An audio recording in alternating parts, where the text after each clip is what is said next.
I've been attached with the feeling of waking up with you by my side.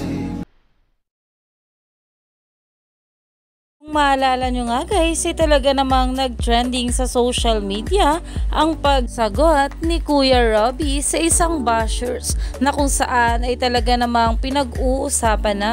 Pero ito nga guys, ang pag-uusapan natin dahil nga rin sa bawat issue na binabato sa ating couple ay talaga namang itong ating Belle ay nag-message nga raw kay Kuya Robby.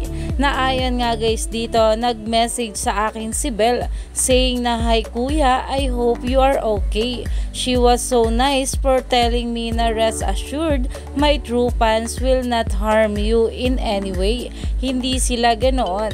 They love you and respect you a lot." And I told her this whole story.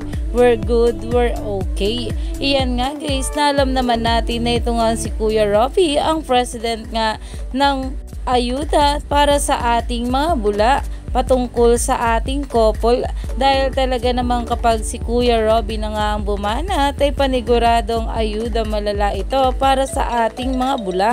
Kaya naman sa mga ganitong bagay ay talagang pinag-usapan na nga rin nila ito ni Kuya Robby. Kaya naman stay tuned lang tayo for more update kila Donnie at Belle sa mga susunod pa na ayuda, dahil marami pa nga talaga tayong dapat abangan sa ating couple ngayong araw.